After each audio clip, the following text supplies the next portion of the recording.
కార్యక్రమాన్ని వీక్షిస్తున్న ప్రేక్షకులందరికీ మా వందనాలండి. ప్రార్థన చేసుకుందాం. తండ్రి, నీకే వందనాలు, స్తుతులు, స్తోత్రాలు చెల్లించుకుంటున్నాం నాయనా. ఇదిగో ఈ సమయం మందు ప్రభా దైవ సేవకులు నిలబడి నీ వాక్య వర్తమానాన్ని అందిస్తూ ఉండగా తండ్రి నైనా సేవకుల్ని నీ ఏడంతల ఆత్మతో నింపండి ప్రభా. అలాగే నాయనా ఎంతమంది అయితే ఈ వాక్యాన్ని వింటూ ఉన్నారో ప్రభా, వింటున్న ప్రతి ఒక్కరిని మీరు దర్శించండి నైనా. వారు నైనా వినగలిగిన చెవిని ప్రభా, వాక్యాన్ని అర్థం చేసుకునే మనస్సు ప్రభా, అలాగే వాక్య ప్రకారంగా జీవించినట్లు ప్రభా మీరే కృప చూపి సహాయము దయచేయండి ప్రభా. నేను ఈ వాక్య సందేశం అంతటిలో మీరే తోడుగా ఉండమని యేసు నామంలో అడిగి వేడుకొంచున్నాం తండ్రి, ఆమెన్. దైవ సేవకులు పాస్టర్ శామ్యూయల్ విక్రమ్ గారు వాక్య సందేశాన్ని అందిస్తారండి. మహాదేవుడును మన రక్షకుడైన యేసు క్రీస్తు ప్రశస్తమైన నామంలో మీ అందరికీ వందనాలు తెలియచేస్తూ ఉన్నాను. మిమ్మల్ని ఈ విధంగా ఈ టీవీ కార్యక్రమాల ద్వారా కలుసుకుని మీకు వాక్యము బోధించడము అనేది దేవుడు నాకు ఇచ్చిన ధన్యత, భాగ్యంగా నేను భావిస్తున్నాను. ఈ కార్యక్రమాలు మీకు ఆశీర్వాదకరంగా ఉంటే మీ ఫోన్ కాల్ ద్వారా మీ స్పందనను తెలియచేయవలసిందిగా దయతో నేను మిమ్మల్ని కోరుకుంటూ ఉన్నాను. మనం ఫిలిప్పీ పత్రిక 4వ అధ్యాయం 11వ వచనాన్ని మనం చూడగలిగితే, నాకు కొదువ కలిగి ఉన్నందున నేను ఇలాగూ చెప్పుటలేదు, నేను ఏ స్థితిలో ఉన్నను ఆ స్థితిలో సంతృప్తి కలిగి నేర్చుకొని ఉన్నాను. నేను ఏ స్థితిలో ఉన్నను ఆ స్థితిలో సంతృప్తి కలిగి నేర్చుకొని ఉన్నాను. మనం సంతృప్తికి వ్యతిరేకమైనది అసంతృప్తి అని మనకు తెలుసు. అసంతృప్తి అనేది ఒక పాపము అని మనము గ్రహించాలి. ఉదాహరణకి పాపం అంటే ఏంటి అని మనం ఆలోచన చేస్తే, మనకి ఆజ్ఞను అతిక్రమించు ప్రతివాడు పాపము చేయుచున్నాడు, ఆజ్ఞ అతిక్రమమే పాపము అని వాక్యం సెలవిస్తుంది. ఈ రోజున పాపం అంటే ఏంటి అని మనం అనుకుంటాము అంటే, దొంగతనాలు చేయడం, వ్యభిచరించడం, నరహత్య చేయడం, మోసాలు చేయడం, ఇలాంటివి పాపమని మనం అనుకుంటాం. కానీ దేవుని ఆజ్ఞను అతిక్రమించిన ప్రతిదీ కూడా అది పాపముగానే ఎంచబడద్ది. దేవుడు ఇది చెయ్యొద్దు అంటే మనము చేస్తే అది పాపమవుద్ది. దేవుడు దీనిని చెయ్యండి అంటే దానిని చెయ్యకపోవడం కూడా పాపమే.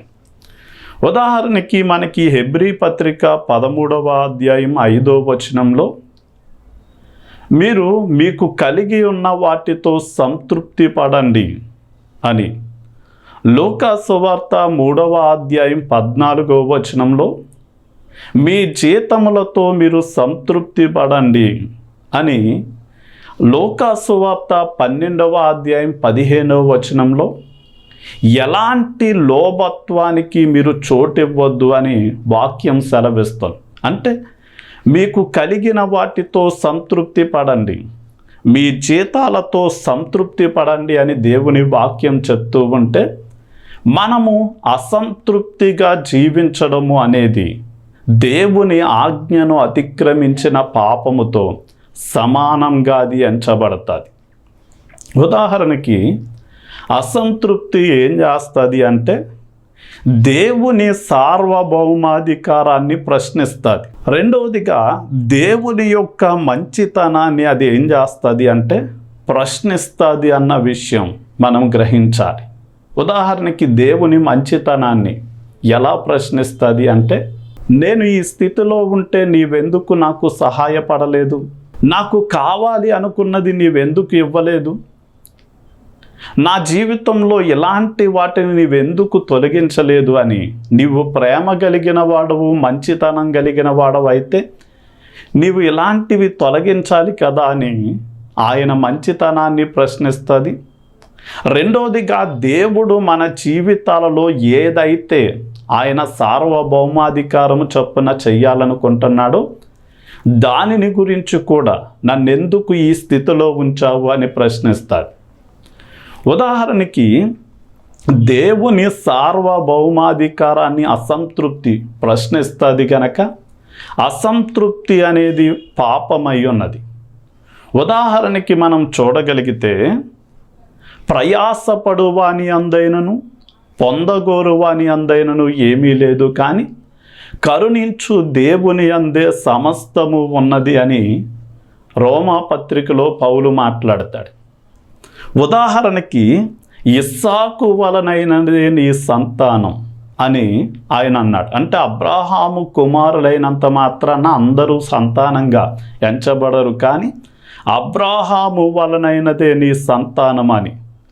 అబ్రాహాముకు పుట్టినటువంటి అనేక మంది పిల్లలలో దేవుడు ఇస్సాకును కోరుకున్నాడు, ఇష్మాయేలును, ఇంకా అనేక మంది కలిగారు, వారిని ఆయన తిరస్కరించాడు.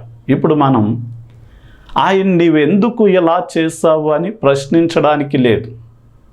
రెండవదిగా రెబ్కాకు పిల్లలు పుట్టక మునిపే, వారు మంచైనా చెడైనా చెయ్యక మునిపే, ఇదిగో పెద్దవాడైనటువంటి యాసావు చిన్నవాడైన యాకోబుకు దాసుడుగా మారతాడు అని చెప్పారు. అంటే అలాంటి విషయాలను మనం ప్రశ్నించడానికి మనకి ఏ మాత్రము కూడా అధికారం లేదు. ఎందుకంటే కుమ్మరి ఒకే మట్టి ముద్దలోండి ఒక పాత్రను వివాహంలో వాడుకునే ఐరేడు ముంతగా చేయొచ్చు.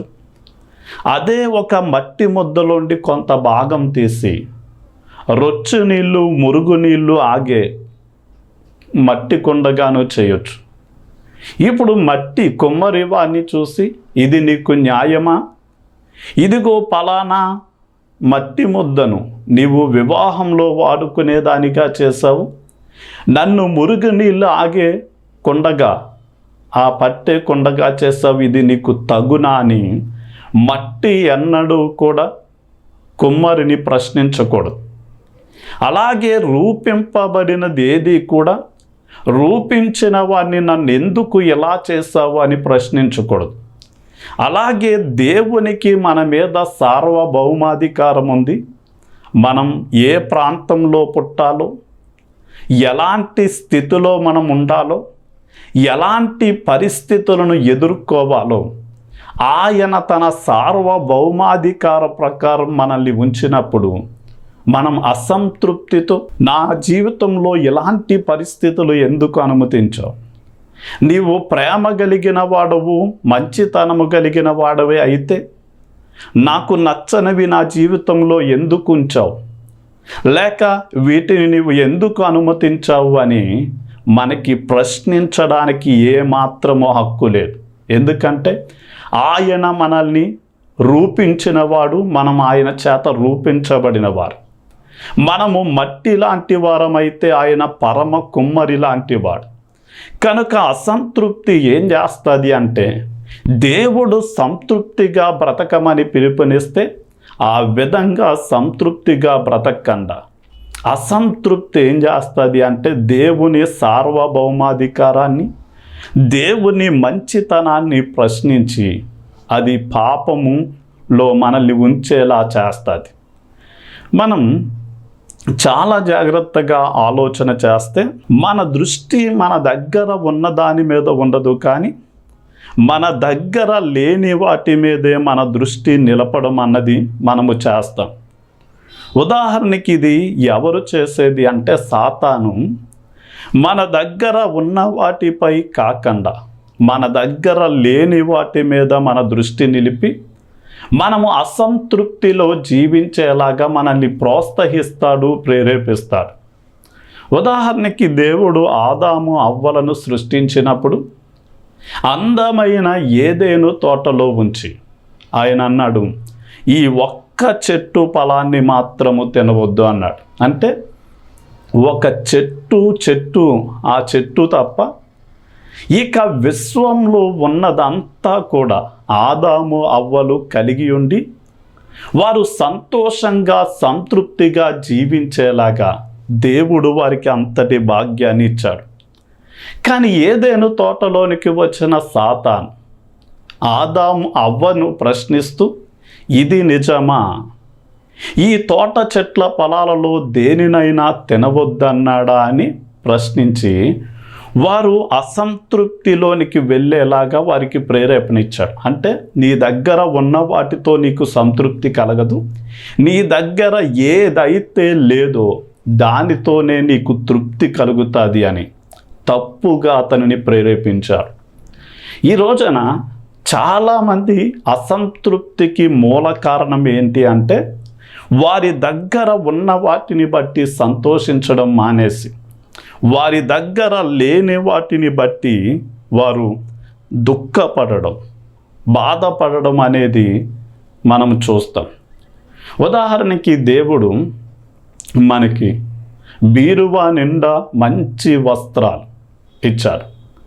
కానీ చాలామంది స్త్రీలకు వారి బీరువా నిండా చీరలు, డ్రెస్సులు దేవుడు ఇచ్చినప్పటికీ వారు సంతోషించక ఎవరో కట్టుకున్న పట్టు చీర, ఎవరో కట్టుకున్న ఒక డ్రెస్సో చూసి అలాంటిది నాకు లేదు అని బాధపడతారు.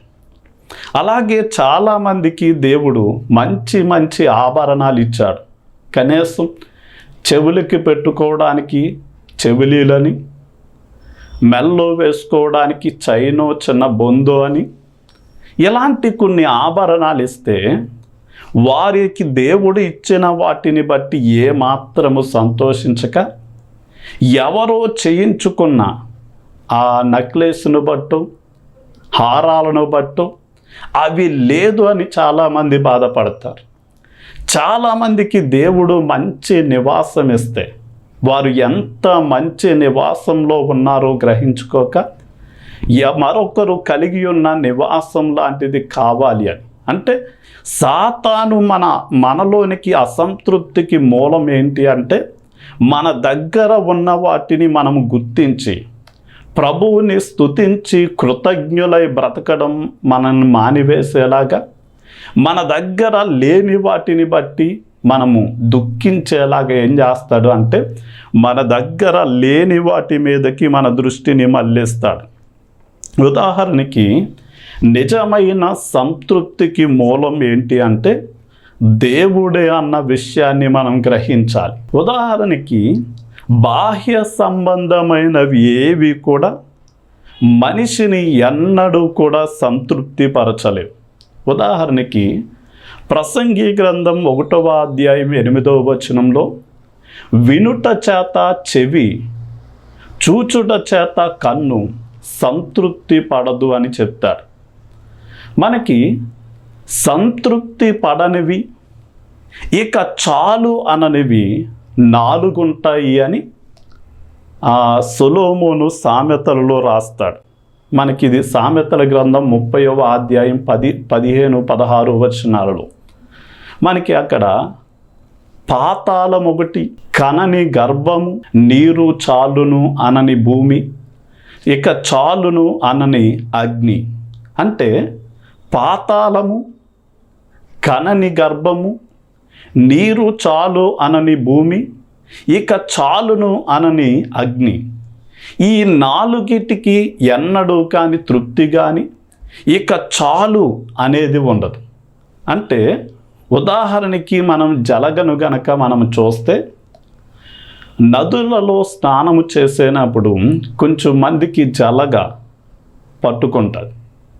ఆ జలగ ఏం చేస్తుంది అంటే శరీరాన్ని అది కుట్టి రక్తము తాగుతూ ఉండగా మనం ఎన్ని ప్రయత్నాలు చేసినా వదిలిపెట్టదు. కానీ ఇంకా ఇంకా ఇంకా ఇంకా రక్తాన్ని పీలుస్తూనే ఉంటుంది.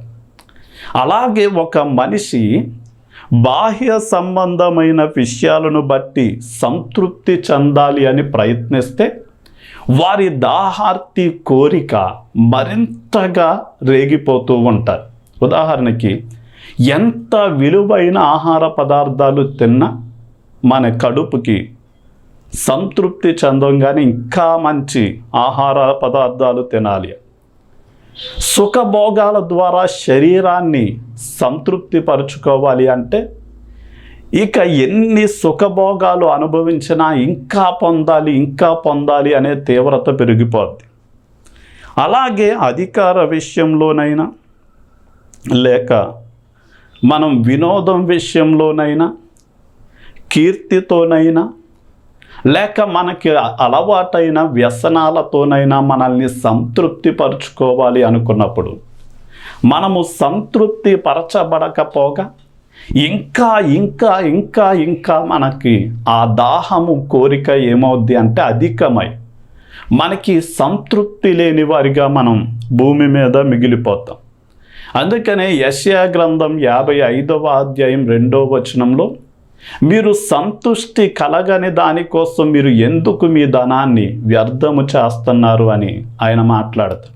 అంటే ఈ లోకంలో ఆహార పదార్థాల ద్వారా కానీ, సుఖభోగాల ద్వారా కానీ, ధనము ద్వారా కానీ, కీర్తి ద్వారా కానీ, అధికారం ద్వారా కానీ, వ్యసనాల ద్వారా కానీ ఒక మనిషి సంతృప్తి పరచబడడం అన్నది అసాధ్యం. అంటే ఒక మనిషిని సంతృప్తి పరచబడాలి అంటే ఆత్మ సంబంధమైనటువంటి విషయాలే ఒక మనిషిని సంతృప్తి పరుస్తాయి. ఉదాహరణకి మనం సంతృప్తిగా జీవించాలి అంటే దేవునితో సంబంధ బాంధవ్యాలను కలిగి ఉండాలి. అంటే ఎవరైతే ఈ అరణ్య యాత్ర లాంటి ఈ యాత్రలో అలిసిపోయి సొమ్మసిల్లిపోయి యేసయ్య దగ్గరికి వస్తారు, అలాంటి వారి పాపములను క్షమించి వారికి పరిశుద్ధాత్మ అనే జీవజలాన్ని, జీవాహారాన్ని యేసయ్య ఇచ్చినప్పుడు వారి హృదయం ఏమవుద్ది అంటే సంతృప్తి చెందుతుంది దేవుని విషయం. అంటే మన హృదయంలో దేవుడు కొంచెం స్థలాన్ని ఉంచాడు. ఆ ఏమి చేత ఆ స్థలము నింపబడినా కానీ సంతృప్తి కలదు. కానీ మనం దేవుని చేత అంటే సృష్టికర్త అయిన దేవుడే ఆ హృదయపు ఖాళీలో నింపబడినప్పుడు మనకి సంతృప్తి కలుగుతుంది. మనం దేవునితో సంబంధ బాంధవ్యాలు కలిగి ఉండాలి. దైవ భక్తికి ప్రాధాన్యతనిచ్చేవారిగా ఉండాలి. అంటే యేసయ్యతో సంబంధ బాంధవ్యాలను రోజు ప్రార్థిస్తూ, వాక్యాన్ని చదువుతూ, క్రమంగా మందిరానికి వెళ్తూ, పరిచర్యలో పాలి భాగస్థులమవుతూ కొనసాగాలి.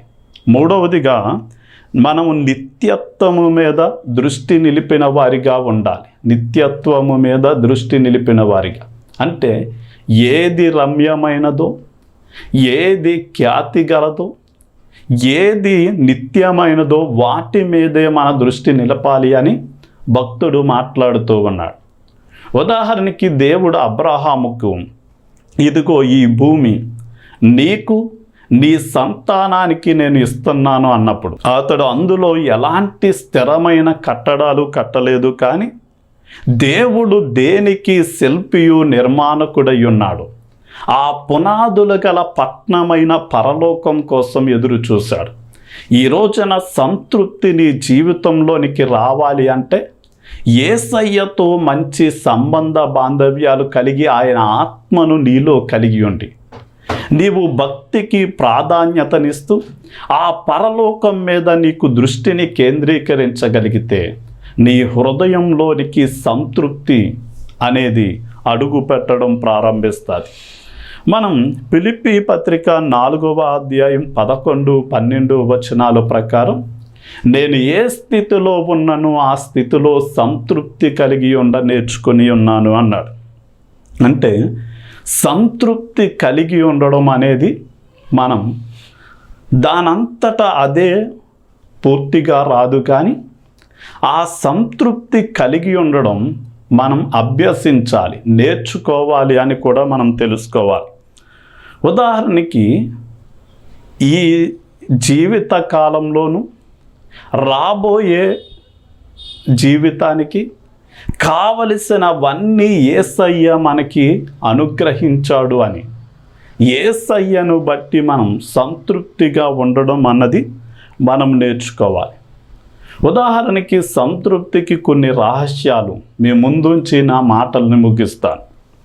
ఉదాహరణకి మనకి సడన్గా ఏదైనా ఒక నష్టము కలిగినప్పుడు మనం ఆ నష్టంలో సహితము సంతృప్తిగా ఉండాలి అంటే ఆ విజయ రహస్యం ఏంటి అంటే, యోబు దగ్గరికి ఒక వ్యక్తి తర్వాత ఒక వ్యక్తి వర్తమానం తెస్తున్నాడు. ఇదిగో పశువులు శత్రువులు అట్టుకుపోయారు, ఇల్లు కూలిని పిల్లలు చనిపోయారు, ఇదిగో పలానా ధాన్యాన్ని పలానా మనుషులు ఎత్తుకొని పోయారు అని చెప్తూ ఉండగా చివరికి సమస్తాన్ని కోల్పోయినప్పుడు యోబు అంటాడు, నేను దిగంబరిగా తల్లి గర్భంలోండి దిగంబరిగా వచ్చాను, మరలా దిగంబరిగానే వెళ్తాను. యెహోవా ఇచ్చెను, యెహోవా తీసుకొనెను, ఆయనకే మహిమ కలుగును గాక అన్నాడు. అంటే మనం ఈ లోకానికి ఏమీ తేలేదు, ఈ లోకం నుండి ఏమీ పట్టుకెళ్ళలేము అన్న వాస్తవం మనకి తెలిస్తే మనం ఆ కలిగిన నష్టంలో కూడా ఎలా ఉండగలము అంటే సంతృప్తి కలిగిన వారిగా మనం ఉండగలం. ఇక కొన్నిసార్లు శ్రమలలో, ఉదాహరణకి 2 కొరింథీ పత్రిక 12వ అధ్యాయం 9వ వచనంలో పౌలు గారి శరీరంలో ఒక ముళ్ళు ఉన్నప్పుడు ఆ ముళ్ళు బహుశా ఏమై ఉంటుంది అంటే అతనికి ఎదురైనటువంటి శ్రమలే అతని జీవితంలో ఒక ముళ్ళుగా బాధకి వేదనకి గురి చేస్తూ ఉండగా, అలాంటి శ్రమలు బాధలలో ఉన్న వ్యక్తితో దేవుడు మాట్లాడుతూ నా కృప నీకు చాలును అంటాడు. అంటే ఎవరైతే శ్రమల గుండా, ఎవరైతే బాధలు గుండా, ఎవరైతే ఇరుకులు ఇబ్బందులు గుండా ప్రయాణం చేస్తున్నారో అలాంటి వారికి దేవుడు చెప్పే మాట ఏంటి అంటే నా కృప నీకు చాలును అని. అంటే దేవుని కృప ఏం చేస్తుంది అంటే మనకెదురైన శ్రమలను బాధలను సహించడానికి భరించడానికి కావలసిన శక్తి ఇస్తుంది. ఆ శక్తిని బట్టి మనం ఏం చేయబడతాము అంటే సంతృప్తి కలిగి ఆయన కృప మనల్ని భరించడానికి సహించడానికి శక్తిని ఇస్తుంది కనుక మనం సంతృప్తి కలిగి ఉంటాం. ఉదాహరణకి మనం దేవుని మీద నమ్మిక ఉంచినప్పుడు, ఆయనని ఆశ్రయించినప్పుడు కొన్నిసార్లు మన శరీరానికి శ్రమలు విస్తరించవచ్చు, కానీ మన ఆత్మ మాత్రం ఎలా ఉంటుంది అంటే సంతృప్తికరంగా ఉంటుంది. ఉదాహరణకి హబక్కూకు గ్రంథం 3వ అధ్యాయం 17 నుండి 19 వచనాలలో మాట్లాడుతూ భక్తుడు అంటాడు, ఇదిగో చేనులోని పైరు చేతికి రాకపోయినా, దొడ్డిలోని పశువులు మరల సాలలోనికి రాకపోయినా, నా అంజూరపు చెట్లు ఫలించకపోయినా అని, నాకు ఇవన్నీ కూడా లేకపోయినా నేను యెహోవా యందు ఆనందిస్తాను అంటాడు. అంటే దేవుణ్ణి ఆశ్రయించినప్పుడు మనకి కష్టాలు నష్టాలు ఎదురైనా కానీ ఎవరైతే వారు దేవునిని బట్టి సంతృప్తి చెందుతూ ఉన్నారో ఆ సంతృప్తి వారిని ఏం చేస్తుంది అంటే నడిపిస్తుంది అన్న సత్యం మనం గ్రహించాలి. అందుకనే మనకి అపోస్తలులు అన్నారు, మీరు దొంగగా లేక ఒక నేరగానిగా బాధ అనుభవిస్తే అది హితము అవదు. కానీ ఎవడైనను క్రైస్తవుడైనందుకు అంటే దేవుణ్ణి నమ్మినందుకు ఎవరైనా అపహసించబడితే, దూషించబడితే, హింసలకు గురి అయితే గనక అది దేవునికి హితమవుద్ది అన్నాడు. అంటే మనము ఇతరుల చేత తిట్టి కొట్టబడుతూ నేరగాళ్ళగా అలాంటిది అనుభవిస్తే మంచిది కాదు, కానీ దేవుని కోసం అనుభవిస్తే మనలో ఒక సంతృప్తి ఉంటుంది. నేను దేవుని గురించి అవమానం పొందాను, నేను దేవుని గురించి నిందలు అనుభవించాను, నేను దేవుని గురించి శ్రమలు అనుభవించాను అని మనలో ఏమవుద్ది అంటే ఆ సంతృప్తి మిగిలి ఉంటుంది. ఇంకా కొన్నిసార్లు మనము మానవులుగా ఈ భూమి మీద జీవిస్తూ ఉండగా ఎన్నో అవసరాలు ఉంటాయి. ఈ అవసరాలలో మనకి కలిగే సంతృప్తి ఎలా వస్తుంది అంటే నా తండ్రి నా అవసరాలు తీరుస్తాడు అనే విశ్వాసం మనము చింతింపకుండా సంతృప్తి కలిగి ఉండేలా చేస్తుంది. అందుకని ఆయన అంటాడు, ఆకాశ పక్షులను చూడండి, అవి విత్తవు కోయవు, కానీ ఏ నాటికి కావలసిన ఆహారం ఆ నాటికి నేను వాటికి దయచేస్తున్నాను అన్నాడు. అలాగే గడ్డి పువ్వులను చూడండి, ఉదయాన్నే పుష్పిస్తాయి, సాయంత్రానికి వాడి రాలిపోతాయి, అయినా వాటిని అందంగా అలంకరిస్తున్నాను అని ఆయన మాట్లాడు. అంటే అడవి పువ్వులను అలంకరించినటువంటి దేవుడు ఏ నాటికి కావలసిన ఆహారం ఆ నాటికి ఇచ్చినటువంటి దేవుడు. అలాగే ఆ పరలోకపు తండ్రి తన గుప్పిలి విప్పి సమస్త జీవరాశుల కోరిక తృప్తిపరిచినట్లుగానే మన ఆశను కూడా, మన అవసరాలను కూడా తీరుస్తాడు గనక ఆయన నా కాపరి, నాకు లేమి కలుగదు అని మనము సంతృప్తితో ఏం చేయాలి అంటే ఆయన కోసం జీవించాలి. చిన్న ప్రార్థన. తండ్రి, నీకే వందనాలు స్తుతులు చెల్లిస్తున్నాం నాయన. ఎందరైతే ఈ మాటలు వింటూ ఉన్నారు, దయతో వారు ఆజ్ఞ అతిక్రమమే పాపము గనక నాయన, నీవెందుకు నా పట్ల ఇలా చేశావు, నన్నెందుకు ఈ స్థితిలో ఉంచావు అని అసంతృప్తితో ఎవరు నిన్ను ప్రశ్నించకుండా నాయన, వారిలో ఉన్న అసంతృప్తి పాపం అని వారు గ్రహించి నాయన, లేని వాటి మీద దృష్టి పెట్టి అసంతృప్తితో బ్రతకడం కాదు, కానీ నీవిచ్చినటువంటి ఆరోగ్యాన్ని బట్టి, నీవిచ్చిన ఆయుష్ను బట్టి, నీవిచ్చిన అన్న వస్త్రాలను బట్టి, నీవిచ్చిన నివాసాన్ని బట్టి నాయన కృతజ్ఞతాస్తుతులు చెల్లిస్తూ అదే సమయమందు సంతృప్తిని కలిగించే నీ ఆత్మను జీవజలము వలె, జీవాహారము వలె వారి హృదయంలోనికి చేర్చుకొని నీతో సంబంధ